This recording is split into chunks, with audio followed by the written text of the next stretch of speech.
Hi everyone and welcome back to my channel Zuzanareacts, where I learn all things Bharat with your help, and I just share my Slovak Central European point of view.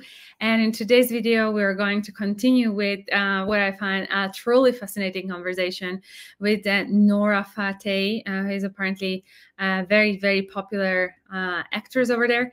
And we left off when we were talking about the role of the man in society. Truly fascinating conversation.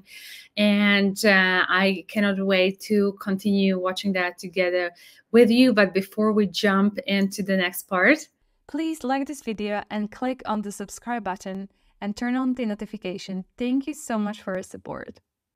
Okay, so let's just continue. I'm truly enjoying it. Cool that Nora Fatehi is saying this. I mean, there's gonna be a lot of people who are gonna disagree with me. Like, your comment section is gonna be like, "Ah, she's old school, she's a hypocrite, etc." I'm not. I genuinely believe what is a fact is a fact. What you decide to do with your life, that's a different story. But what is a fact is a fact. And I do genuinely believe that once we are ready to accept this, the equilibrium in the society is going to come back to how it is. All this chaos is happening is because of this extreme way of thinking, extreme way of doing things, extreme ideologies. Once we come back to moderation, the balance happens, people will be less depressed, people will have less anxiety, and things will make more sense in life. I almost felt like someone who had an experience with that girl, because her life wasn't in place. She had become sexist towards all men because she had a lot of stuff going on with her father. And that trauma would make its way to me. Yes, of course it will. Of course. What do you think? Not just you, but the next man, and the man after that. Like, I've had female guests come on the show way back who've literally said all men are assholes, all men are shit, and we've not uploaded that episode. This is like, but why not? Why didn't you upload it? Because I feel like, I mean, I can see why you did it, but at the same time, it could have been a great eye-opener to a lot of people to see that, hey, we're having a problem in our society. If women are thinking like this and speaking like this, boss, problem kya hai exactly? It was probably my 7th recording. I wasn't nuanced enough to even like debate with her, because when she said that, there was like 6 guys in the room with her recording the podcast. They're like, bro, we're men. Yeah. And again, guys are also kind of complex, you know. At least the modern guy is not as simple as our father's generation. That's true. Yes. Like, we have dealt with our own fair share of shit also. Of course. Yes, I agree. The pressure on guys is about earning money. It is crazy. It's about being a provider. Yes, definitely. But don't you think that as a man, when you're working towards being a provider, knowing that on the other side there's a woman working at being a nurturer, isn't that going to make it much easier for you to work towards being a provider? More motivational? Just that sentence gave me goosebumps. That other part is missing, which makes it more crazier and difficult for you guys. I totally sympathize. I understand. That's where we got to come in and work on the better half of this equation. You guys work at being better providers, and we work at being better supporters and nurturers, and essentially, in the end of the day, mothers, because that's what we're going to end up being. Most of us. There are some people. Okay, I'm just going to stop it here, because what she is talking about is essentially, you know, I truly believe that behind every successful man, there is a woman. Literally. And I know that this is predominantly male audience, but when you observe the successful man in the society, they always have a family, and they always have a woman that backs them up. Like, literally. And I think maybe to some women that might not sound like, you know, they have to sacrifice their life. But that is where I talked about in a previous video, it needs to be a balance and understanding, and not one having the advantage over the other, or diminishing the kind of contribution the other person is doing just because the one person is making money, but the other person is providing that healthy environment for the entire unit to function and essentially be happy. People probably don't care about this, but I'm just talking about the society as a general. You know that this is going to be clipped up by the internet, not by my team. It's going to make its way to social media pages. And some of the top comments are going to be, oh, look at Nora Fatehi, she has so much pick-me energy. A lot of people don't care about what comes out of my mouth because they don't expect the things that come out of my mouth. But you've not done enough podcasts also, honestly. No, I probably did like 1 or 2. Yeah, but because people don't ask me the right questions. So you're really street smart, dude. Yeah, I mean, definitely. Skills. No, definitely. That's one thing I know I am, is street smart. And I'm also no filter. And I'm not someone who's going to say things because it makes you feel better. So I don't have pick me energy. In fact, I have the more other energy where it's like, oh my God, what is she about to say? Oh, like my whole team is probably outside freaking out because they know that this has no filter. But look, honestly, it's great to have these kind of conversations because it also teaches people not to stereotype. You know, like when you judge a book by its cover, just because a certain person looks a certain way, or, you know, you cannot just be like, oh, they probably have this kind of mentality. I have a certain kind of mentality because I'm educated. I went through life. My brain absorbs in a way. I've seen different kind of lives. It's like cat with 9 lives. I've seen different kind of lives. I've lived in different types of places with different types of people. I'm educated, not even in the school sense, but in other senses too. Like, I don't want to get into it, but hence why I'm able to speak the way I speak. Hence why I am someone that people should listen to what I'm saying, because I've lived these experiences. And I'm able to tell you that, boss, like, we're having a problem right now and we have to fix it. And this is how I think we're going to fix it. But yeah, I mean, whatever.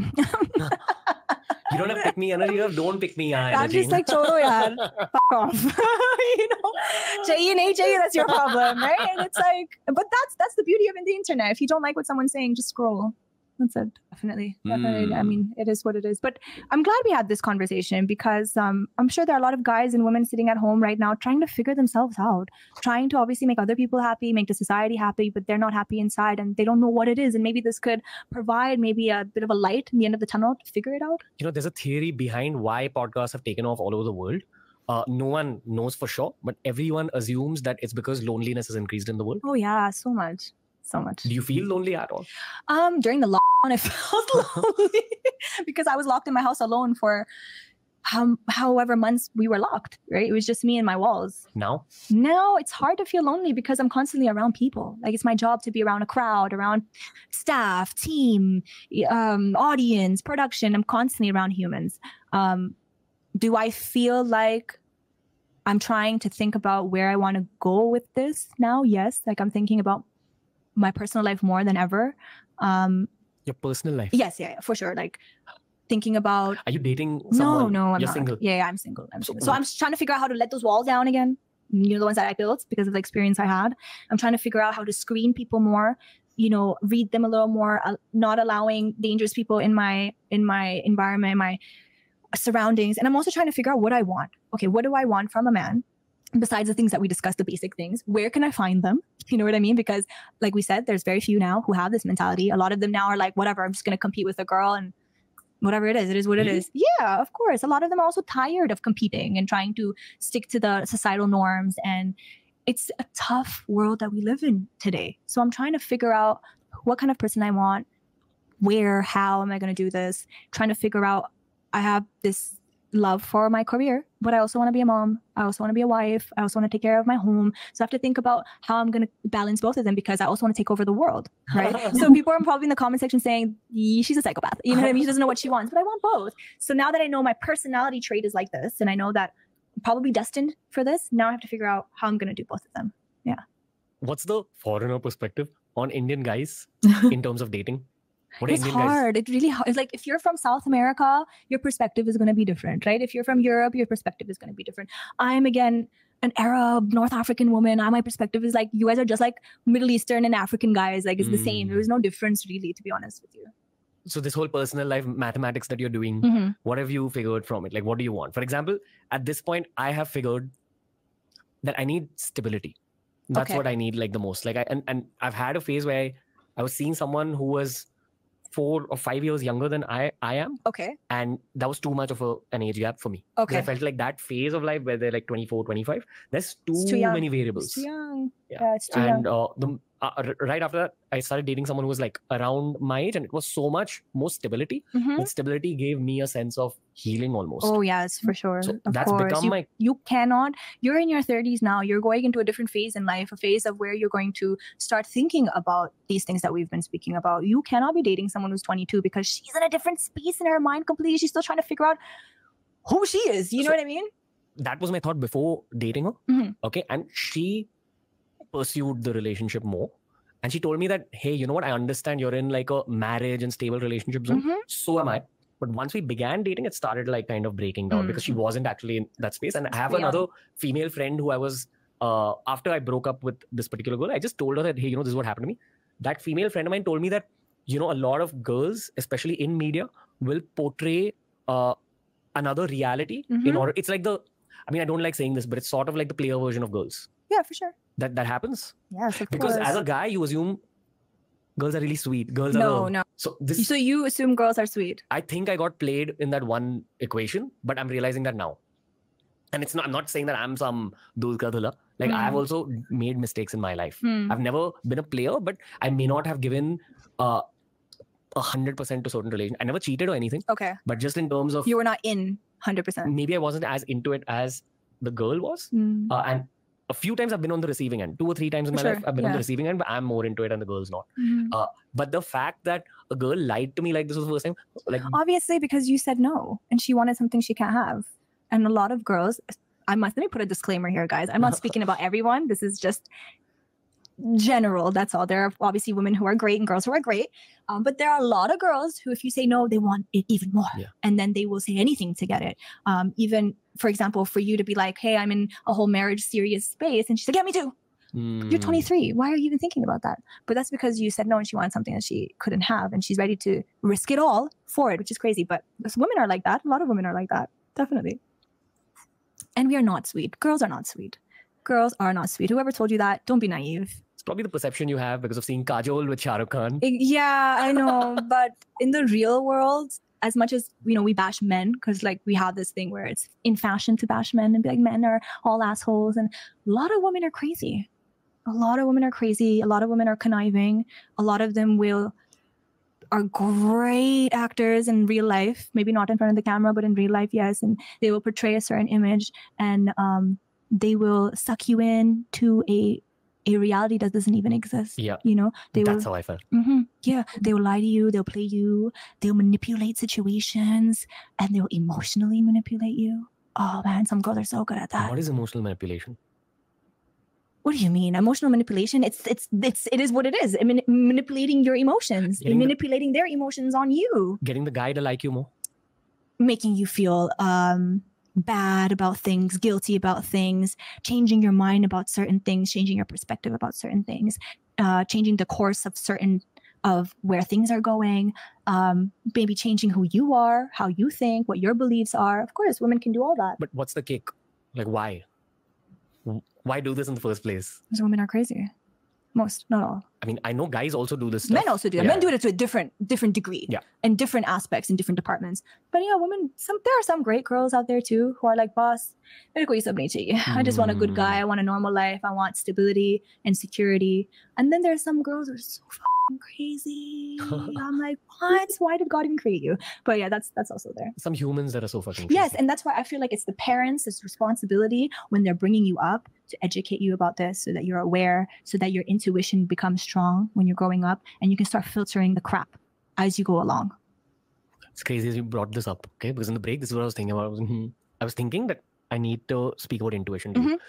So everyone has intuition. Everyone, right?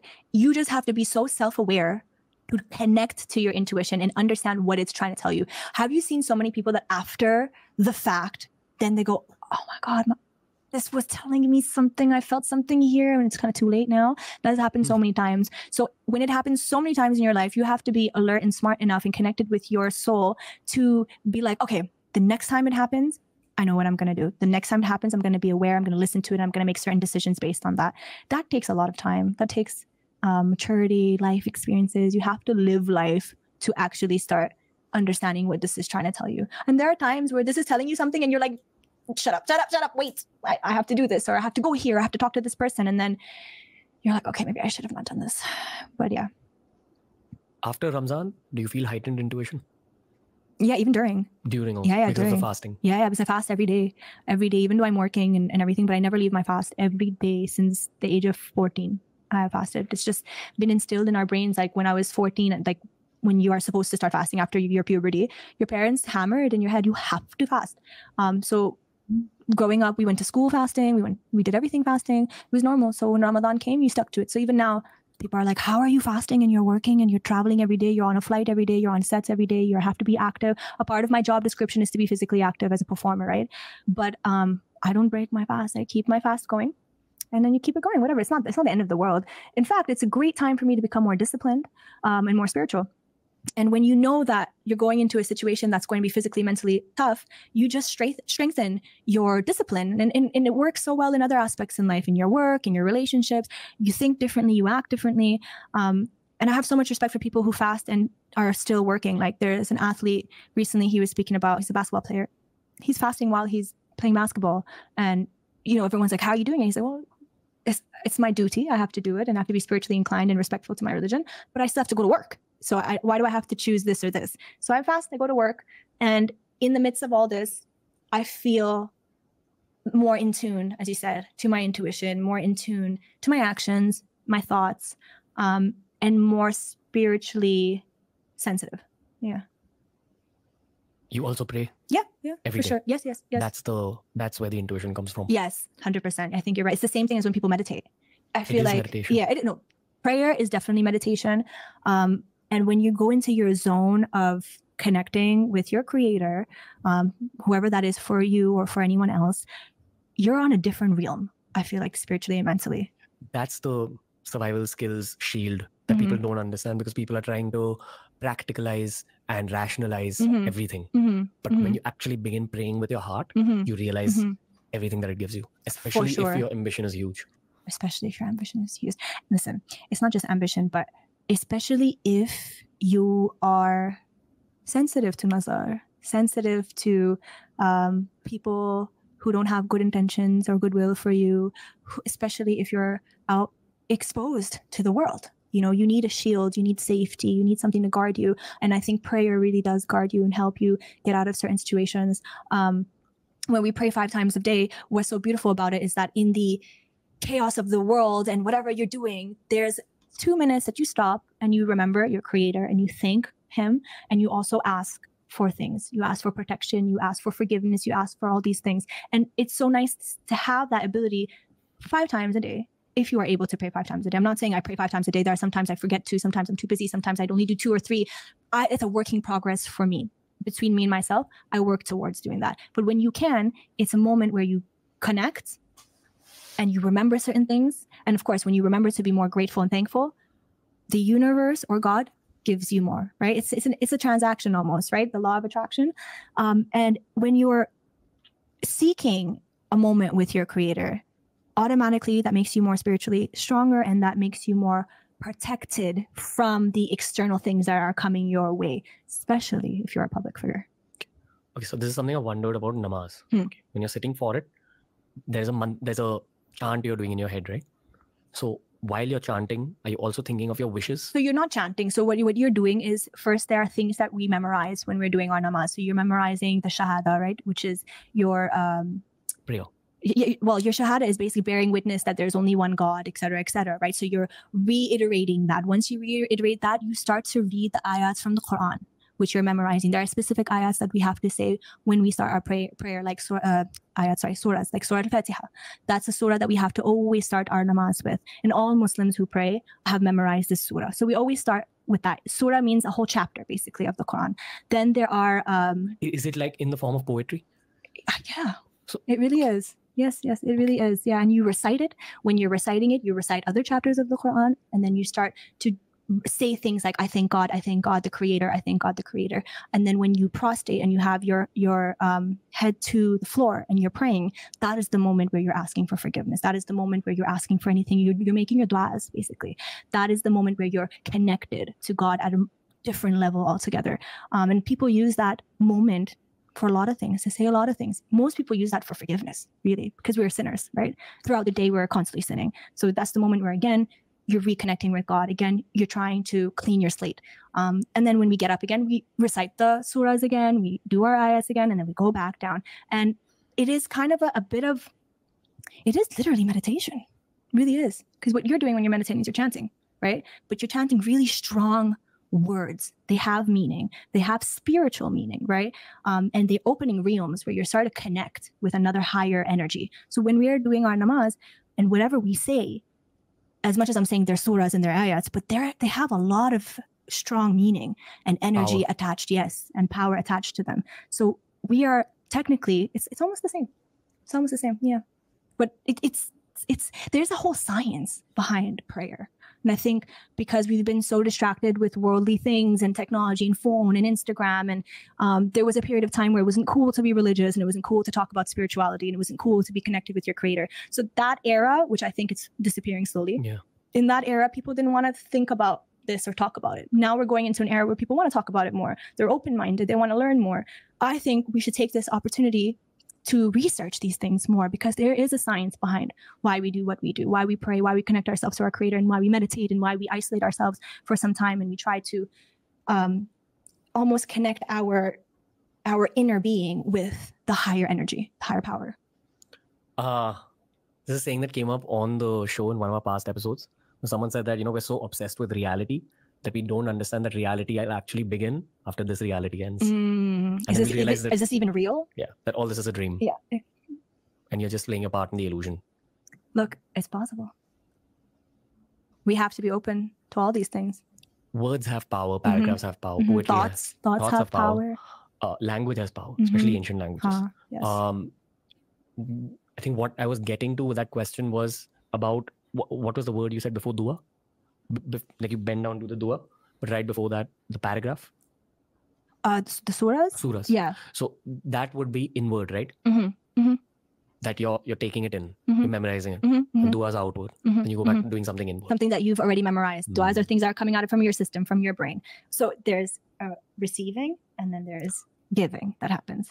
While you're receiving, does any other thought enter your head? Yes, of course. See, look, here's the thing about praying, right? And meditating. You have to have immense self-discipline and self-control, which is so hard to do as a human. And even like the deen, even the religion tells you this, that when you're praying, it is probably one of the most hardest things, because you have to be mentally so focused that your brain cannot go anywhere else. You can't be thinking about, what am I going to do today? What's the daily schedule? Or did I eat? Did I not eat? Did I switch off the light in the bathroom before or after? Is my friend going to call me? What am I going to do next? You can't be thinking. You have to be only focused on that one thing, that moment you have with your Creator. So how do you do that as a human when we are so multidimensional? Most of us multitask. Our brains are running on 1,000 kilometers per hour.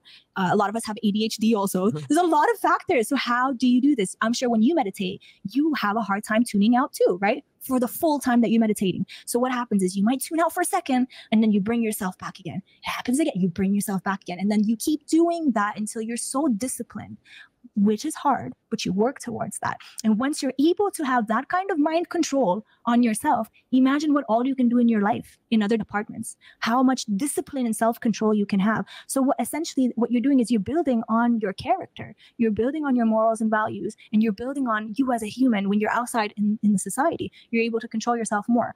And you're probably able to sin less too. You're able to make certain decisions because you're controlling your mind better. You have more self-control. But it's a deep conversation. That's like a different episode altogether, because nobody's ever asked me this question. So this would be kind of new for a lot of people to hear me speak about this kind of topic. But definitely this could be a separate episode, because I think a lot of people are interested to know everything behind what we just discussed. Prayer builds you up. That's what I truly believe. It definitely builds you up, and it builds your faith. It solidifies your faith, and it creates a protection, a border around you. And many people have said this. There have been spiritual people who have said this. There have been scientists who said this. Many people say that prayer in a very mysterious way protects you spiritually. Not everything has to be quantified or understood. Of course, 100%. I mean, you can't see air, right? But it's there. You know what I mean? So, hey, didn't expect that we'll go here, Nora Fatehi. We can do a part 2 this year sometime. We're almost at the end of the episode. It was really cool getting to know the human inside. It was really nice. I'm really happy I came. I did not expect any of this. I thought we'd be talking about random stuff. I'm glad we went deep. I'm glad we spoke about certain topics that maybe other people would not feel comfortable speaking about. But, I had a duty to be unfiltered coming here for you also, as much as you had a duty to ask me the right questions. And I hope people learned something today. I think one thing probably a lot of people will go home with, whether they agree with some of the things I say or not. And also don't forget, people's ideas change, right? People's mental thoughts change, opinions change. Today, these are my opinions. I don't know what my opinions are going to be when I'm 45, right? Life changes you. You see things. Right now, this is who I am. And I think what people will take home is not to judge a book by its cover, and also to be more open-minded and to realize that people are not the same. People don't think the same. People don't live by the same values and thoughts, and to also be more sensitive. Okay, there's a lot to unpack with you over the next few episodes, which will happen over the next few years. I hope to see you at least once every year. Because I'd love that. You're a I didn't even know you were this great. I mean, I watched some of your stuff and I'm like, you're cool, you're fun, your stuff goes viral. But beyond that, it's deep. And I'm so glad I could find someone that could discuss the more deeper things, because I think that's what people want to know right now. Life is so hard. People are going through it, man. People are going through shit. And I think it's nice to have a moment and to discuss the deeper things. On a more metaphysical level, you're simply helping a past version of yourself. That's the present version in another timeline. Yeah, because I would have loved to see someone like me growing up. When you were 20 years old. Yeah. This is like the kind of shit that you wanted answered then. So I'm almost jealous of like the 20-year-olds who get access to not just this show, but a lot of other stuff. Yeah, all I of agree. the world of content. Totally. There's this increase in worldwide consciousness that everyone can sense. Some people view it as an increase in worldwide pain, but I think that that's how meditation works. You have to face your pain, your trauma first until it starts getting better. I agree. So I think the earth is meditating at this point. I think so too. Okay. Yeah. Nora Fatehi, thank you. Thank you, sweetie. This podcast was like meditation for all of us. Thank you. And I'm very excited to see how the internet uncovers more of you, because you have a lot to say. Thank you. I've not done justice to your experiences like in this conversation, but we have many more conversations. 100%. Whenever you need me, I'm here. Thank you. Appreciate it a lot. Thank you, Nora. Thank you. Wow. What a powerful podcast. I really, really enjoyed it. As I talked so much in the part 3, I felt like restraining myself in this final part. But, you know, I said that many times. I really like what she has emphasized, that we as people do change. You know, there is this kind of going back and forth between, oh, people don't change, but people do. People actually really do. And especially sometimes the really deep experiences change them and form them. And, you know, maybe, for example, I say something today and tomorrow I'll go 360 and people will judge you for being, for example, a hypocrite or whatever. Like, I'm not talking about myself right now. I'm talking about people in the media. And I don't know if we stop ourselves enough to think about the fact that we evolve and we change. And actually, it is, I would say, expected for people to change and evolve their opinions and points of views. And then there comes a crowd that is just very, very judgmental. But people, I do behave, the older I get, you see people do behave the way they behave because of their internal world and how they talk to themselves, how they judge themselves, the experiences that they had. And, you know, some will never mature, some will earlier than others. So, you know, we should not like chastise or really speak badly towards one another, because we, you know, there are just so many filters that come through when it comes to especially communication through culture. You know, what you say and how you say it. And sometimes hasn't it happened to you that what you said came up just a completely the opposite way that intended. And this is why we should give ourselves a bit of grace and ask ourselves, like, how did you mean? Where are you coming from? And that is what I feel like we are forgetting. And sometimes people, and again, here I'm not talking about Indian people, I'm talking about my personal life experiences and observations, love to be preachers, and in the sense that you know, they like to exude morality, where it's very clear that there are juvenile in their thinking, even if they're over 40 and they haven't done any work on themselves. And it's just very sad. However, we cannot, I believe, even that it might be sad for the person to receive. We cannot judge it because it's their particular way, and that's what their soul came here to learn. And they need to receive experiences that they need to, in order for their growth. Yours are different, mine are different. And therefore, we need to give each other grace, be kind to one another. One thing that she has mentioned, I personally see things quite very differently and drastically differently, is where, and I think perhaps you guys, especially the Hindu community, you know, I don't believe in the theory of we're sinners. I think it's deeply flawed. If you're part of the divinity, you know, like if we are all one, and we're talking about Vedanta, if we're all one, if we're all connected, we're all parts of God. I know you guys believe in that, you know, the drop in the ocean, you have the divinity within you.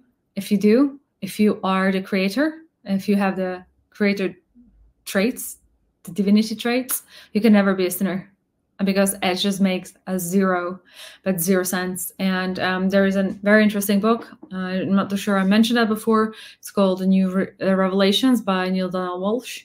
And he wrote a book called New Conversations with God, where he's channeling, quote unquote, God, and has a conversation with them about the world and why things work the way they work.